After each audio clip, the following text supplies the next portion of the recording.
Aloha Dreamer. Today I want to talk to you all about really connecting to your soul calling, your soul purpose, and your soul work through dream work, through what's coming through for you while you're sleeping. And this really came up because when I first started really talking about creating your soul startup, your soul purpose business online, a lot of you came to me and said, you felt very disconnected from what your soul was calling you to do.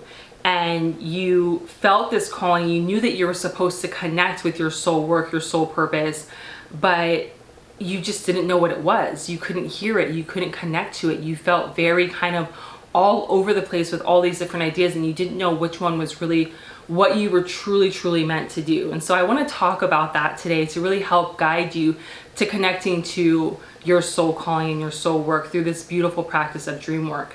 But before we get into it, I just want to share that this episode today is sponsored by my new program called Channel Your Empress Energy. It's a 4-week wealthy workshop. It starts on August 8th. And it's all about helping you strengthen your divine feminine leader, really getting into that creative flow, really looking at where you can take your dreamy ideas and bring them to life. Really strengthening your divine masculine leader, which I know a lot of us as female entrepreneurs tend to push away, but really looking at kind of the strategy and more the practical things that you're doing or maybe not doing in your business and how you can strengthen that area. We're going to talk about really sharing your message, your soul story, whether that's through video, writing, podcast, whatever feels the most aligned for you, really getting your message out there. We're going to rewire your wealth mindset and then really look at some of the offers and services that you have right now. Maybe how can we kind of activate them a little bit more? Maybe you had an offer, a coaching offer that you were selling that maybe is not selling as well now, or maybe there's something that you have an idea for that you haven't launched yet. Really going to look at some of those things and so we can bring them back to life. So this is for those of you who already have a business. This is my first offer that I've ever created for those of you who are already entrepreneurs, but you feel like you're not really getting things off the ground. You feel like maybe things are stagnant right now. This came through for me so powerfully because I am pregnant right now. I'm 7 months pregnant, and the word Empress just really connects to those of us who are multi-passionate, who really want to birth things, bring things to life, and really elevate them. And we have tons of ideas. We want to write books, we want to launch podcasts, we want to coach, we want to create courses, we want to do all these things, but maybe we feel a little bit all over the place or like we're not really making a lot of progress. So if that sounds like you, I would invite you to check out Channel Your Empress Energy. I'll have everything linked in the show notes. If you're coming across this episode in the future past August 8th, still go check it out because I probably will have a self-study option available. So with that being said, I really want to get into today's topic, which is all about really tapping into your soul calling, your soul purpose, and your soul work through the beautiful practice of dream work. And like I said earlier, I didn't actually realize how many people felt disconnected from their soul calling until I really started kind of talking about it. And especially back in 2020 when everything kind of shut down, I started doing these, what I call these deep dives, where I would just have conversations with people who were either, transitioning into entrepreneurship, or they were maybe transitioning their career. They were really feeling called to do something new, but they weren't really sure what that something was. And the majority of people, I want to say it was like over 80%, maybe closer to 90%, said that they felt disconnected from their soul. And they didn't know what their soul was calling them to do. Even though they knew that their soul was there speaking to them, this connection felt severed. And so I want to start there. I want to start with this connection to your soul, because I think a lot of us don't realize, and this gave me a lot of comfort once I found this out, because I also went through this as well when I was transitioning from a job that I had loved so much into the work that I'm doing now, into doing more coaching and my podcast, and I just wrote my first book and things of that nature. I felt a lot of disconnection as well, where I knew I was supposed to be doing something bigger and something more, and the work that I was doing was out of alignment, but I couldn't quite connect to what this new thing was. And so as I started really strengthening my connection to my soul, I started to learn and understand that your connection to your soul and what your soul is calling you to do is meant to be challenging. And again, I hope this brings you comfort. it's supposed to be challenging. It's not supposed to be easy. So right now, if you feel like it is so hard to connect and you just don't know why you can't hear your soul, it's because that's the way that it's meant to be. It's just an opportunity for you to start strengthening it. And the reason why it's hard is because we are having a human experience and things are just not supposed to be super easy all the time, although we definitely can get ourselves into a place of flow, a place of really manifesting quickly and really being powerful in the things that we want to attract to ourselves. More often than not, as we go down this path of really becoming strong, powerful manifestors, it's supposed to have this kind of tension and this resistance. And the resistance shouldn't be something that you can't overcome. It's something that you can always work through, but it's not supposed to be super, super easy. And so once I realized this, that my soul connection was supposed to be something that I was really supposed to curate and work towards and, in a sense, focus on and make it a part of my life, that's when it started to be a lot easier for me to connect in. And so one of the things that I started doing, and I would invite you to do this, is to set aside time to actually connect. Because a lot of times we want to strengthen this connection and we're thinking about it and we're dreaming about it, but we're just going through our everyday lives and we're not actually doing anything to strengthen this connection at all. And I know a lot of us don't really know how, which is why I wanted to create this episode. But one of the things to remember about your soul is very, very quiet. It's whispering to you. It's very subtle. And everything else that's going on in the world and in our mind and with our ego is very loud. And so that's something that I want you to first realize is not only is it a challenge to connect to our soul, and we really do have to make this more of a habit and something that we really focus on every single day, but it's also very quiet. Your soul is very quiet. And so that's why dream work is such a powerful way for you to connect in with your soul, is because it's the time, I think probably for most of us, the only time during our day when we can actually settle down and be quiet and be with ourselves. And I think a lot of us are trying to connect in with our soul as we're like running around doing all these things, and we're running errands, we're running our businesses, we're doing our 9-to-5 jobs, whatever we're doing, and we're thinking like, why can't I connect in? It's because there's no space and time for you to do it during your day. You can definitely find the space and time, and that's kind of how I started, which what I want to share with you first. But dream work is even taking it to the next level. So when I first started connecting with my soul, it was really about focusing in on little times. I call them creative windows of time, but they can also just be your soul time throughout the day where you can just be with yourself. And the soul loves to, go on long walks on the beach alone, or like walk in the forest. I love to walk my driveway to the mailbox, but wherever these little windows of time that you can find to connect in, that's really where your soul comes in. It's not going to come in while you're watching Netflix. It's not going to come in while you're, busy running around doing errands. It could maybe while you're driving if you are going kind of like a more peaceful drive, but if you're driving to like get to your next appointment and your mind is all over the place, it's gonna be really challenging to hear your soul. So you need to really focus on when are times during your day where you can just be by yourself. And a lot of us don't have a lot of time when we're running around doing errands, but even that 5-10 minutes to connect in is just a really beautiful place to start. Like, don't give yourself any judgment about, oh, I don't have that much time, I only have 5 minutes. You can start somewhere, and that's what I did. I just started somewhere. So it's 5 to 10 minutes where I'd either be walking my driveway, just clearing my mind, connecting in with my soul. Journaling is a really powerful way to do this. I'll try and leave some journal prompts below to help you with this as well, but it's really about writing out, like, what is my soul calling me to do today? You can even say, like, soul, I can't hear you. I feel so disconnected from you.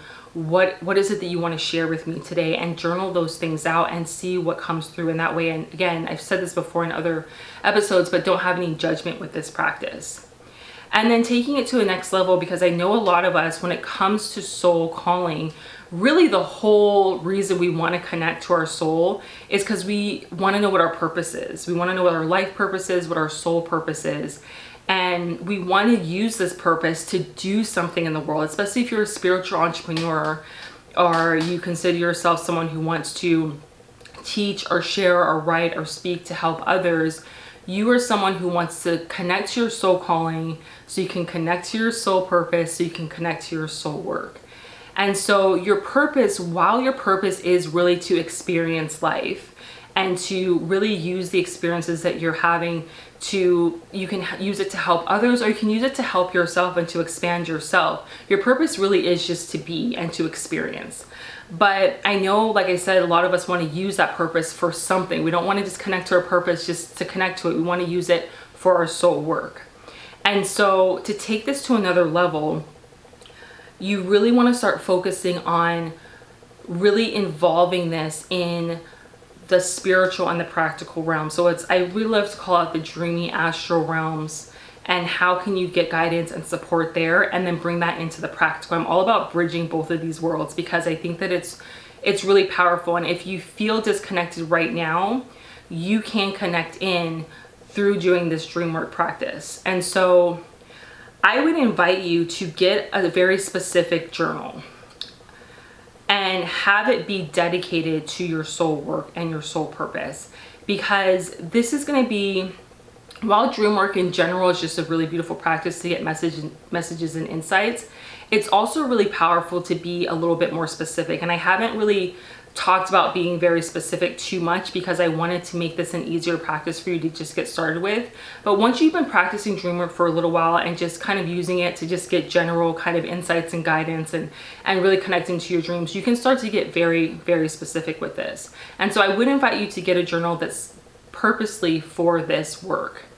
And you're going to start to ask yourself questions before you go to bed that have to do with your purpose, and really connect into what do you even think this purpose might be. If you were going to guess, if you had some ideas or some insights based on the experiences that you've already had, what do you think that your purpose might be? And write that out, and write it out as a question to your soul of, this is what I think it might be, but I'm not sure because I have this idea and this idea and this idea. Soul, what do you think? What do you think about this? Is this something that I should pursue? Is this something that really is connected to my purpose, or is this just something that's like coming across my path?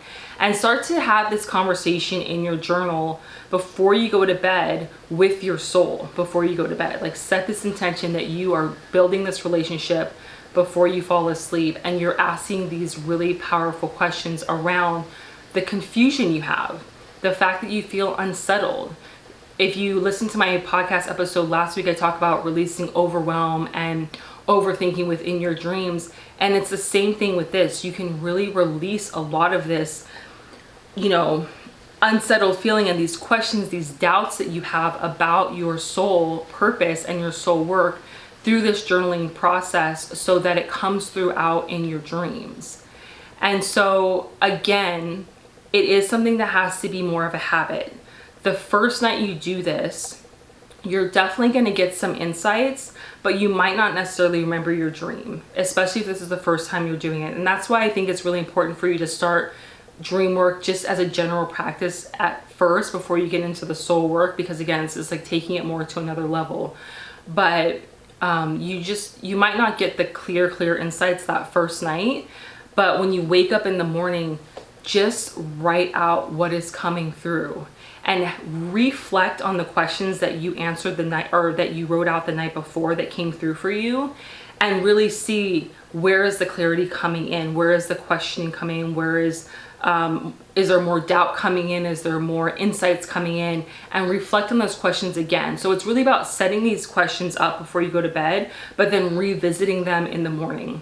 Once you revisit these questions, write out anything and everything that comes through, even if it doesn't seem like it's relevant, because the thing about dream work is you will start to see these patterns. So in the beginning, you might see a red rose that you dreamt about, or you dreamt about being in a field of red roses, and you don't really see how that's relevant.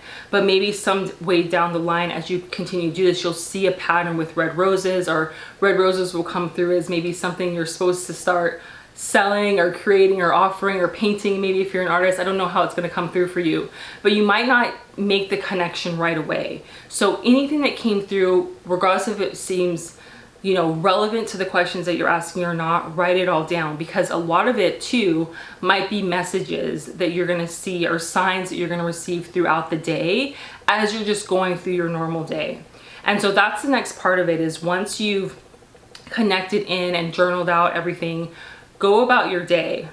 And I know this is challenging, but you really need to kind of let go of the dream in a way and not harbor on all day long about how you just feel like you can't connect in and you're so disconnected, because those feelings of and those thought processes that we get in the loop about, not feeling like we're connecting in, feeling we don't know our purpose, we don't know our purpose, what is my work, what is my work, I feel so confused. It's like we're keeping ourselves in that cycle. And so you really want to set the intention through your day that you're open to receiving more signs and messages, you're open to connecting through your soul, you're open to these quiet windows of time throughout your day where you can maybe sit and journal and connect into your soul.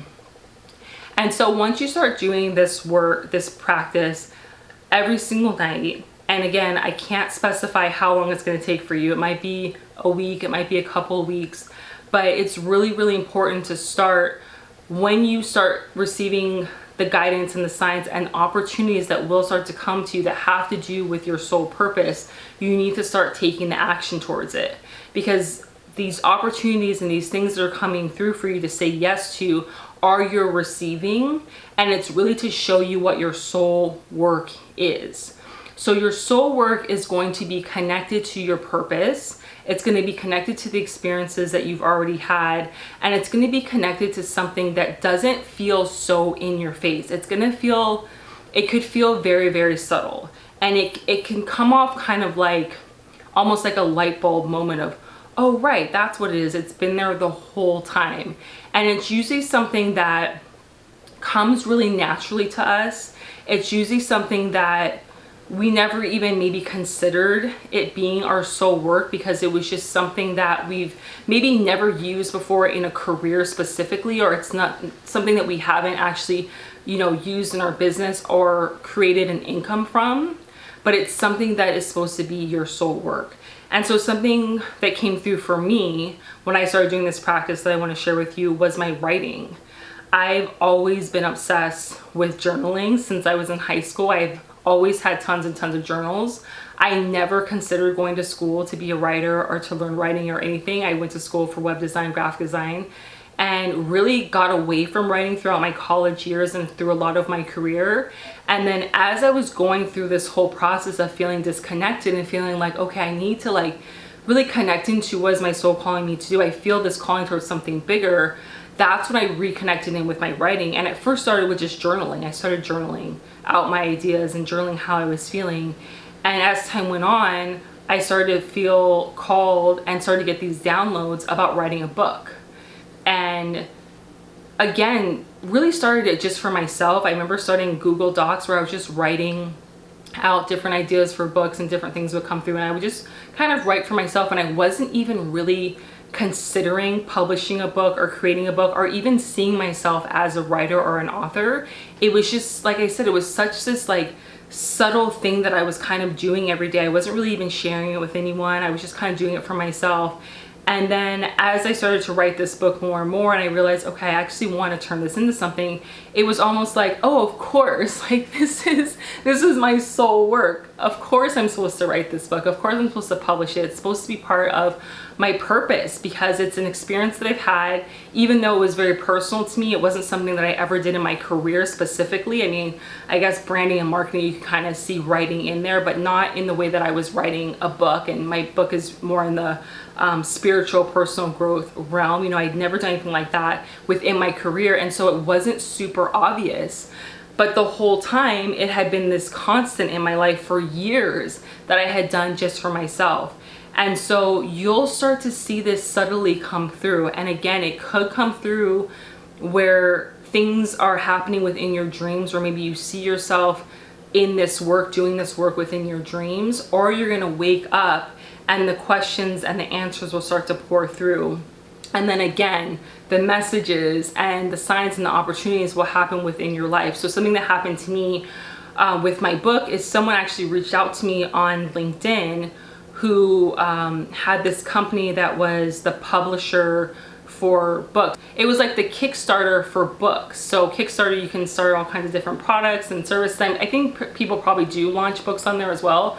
But this particular company, that's all they did, was they just published books and they Kickstarted books. And so they reached out to me on LinkedIn, and I already had started writing this book that I wasn't it was sort of in the back of my mind that, oh, I'll publish it one day, and it's just kind of coming through. And then this company reached out, and I thought, yeah, I should do this. You know, I do feel called to do this. This does light me up. This does feel like something that I want to pursue. And so that's how I started my first book. I kickstarted it, not through Kickstarter, but through this company. Got some pre-sales and ended up working with what you call a hybrid publisher, which kind of helps you with a lot of the editing and you know, getting your book cover and all that created, but like I did all the writing for it. And so it was just a really beautiful process. And again, it was a sign, it was an opportunity that I had to say yes to, which then helped me bring my book to life. So this is just an example for me. Of course, it's going to happen different for all of us, but I just want you to pay attention to, once you start connecting in to asking these questions to your soul every night before you go to bed, and really connecting in, being open to this. Like when you write these questions out before you go to bed and you're open to this soul connection, it has to come through in your dreams, because your dreams is the time when you're most connected within. It's the time when you're most going internal, and it's when you're most connected to the spiritual realm, is when you're dreaming. It's such a beautiful time during the day that I think a lot of us don't realize how much we're connected into our, you know, our spiritual selves while we're sleeping. But this is the time, if you feel like during the day you cannot connect into your soul, it's time to start doing this at night, and you will start to see these answers to your questions, and you will start to see the signs and the messages come through. So I hope that you found this really helpful. Let me know how you feel right now when it comes to connecting in with your soul. Do you feel very disconnected? I tend to draw a lot of people to me who just feel very disconnected from their soul calling, and they don't know what their soul is calling them to do. And I want to know, have you ever tried Dreamwork? Have you ever tried asking your soul, what is your soul calling you to do? Or have you just been kind of thinking about it and then going about your day? Because it really is about making this a practice and a habit, that you do want to open this connection. Let your soul know. Let your soul know that you want to make this connection. Tell your soul that you are ready to open this up, and then have that dreamy time be the time, you know? It's such a great time to connect in, and a lot of us are not utilizing this time for anything but to sleep, and then we don't even remember our dreams. But you can get the answers within your dream. And so, like I said, I invite you to get your notebook that's specifically for this soul work, and give yourself time and patience and grace with this. You know, when you're being a little bit more specific and you want to get the answer, you can't force or rush it. And I know when we have felt so disconnected from our soul from a long time, we want to rush it, and we want to know right now, like, what is my soul calling me to do? What is my purpose? What is my work? Like, I just want to do my work. But the soul just doesn't work like that. The soul is very quiet. The soul is patient. The soul is there to support and to guide us and to connect in, but it's not going to be loud and bold and boisterous. It's up to you. Once you connect to that work, then you are the voice. You're the one that's going to be loud and boisterous about it. You know, your soul is not going to be that way. And so you just have to remember that. Remember that it's meant to be a challenge. It's meant to take time. But I just truly believe that if you really use this practice of dream work and start asking these questions before you go to bed, and be diligent about it. I know it can be hard, especially if we're dreamers and, you know, we have a lot of ideas, we're multi-passionate. It can be hard to keep a practice like this up, but it is so worth it in the end, because you will connect in. I was able to connect into my soul purpose, my soul work, by doing this practice, by really making it intentional, and I know that you can do the same. And so let me know where you're at with this right now. How do you feel about your soul calling? Do you feel disconnected? I would love to continue to support you on this. This is really what I feel called to do, to help those of you who identify or are feeling like you're transitioning into spiritual entrepreneurship, but you just are not really sure what this whole thing means for you, because it's so new and you might feel very alone in it. So definitely let me know how you're feeling so I can support you, Share this episode with another spiritual entrepreneur that could benefit from it. And I will chat with you in my next episode. Happy dreaming. Thank you for tuning in to the Dreamwork podcast. I truly hope you found this episode insightful and helpful along your spiritual journey. Be sure to share this with another spiritual entrepreneur that could benefit from this message. And let's connect on social media. I'll have everything linked in the show notes. And don't forget to subscribe to the podcast. I'll chat with you next time.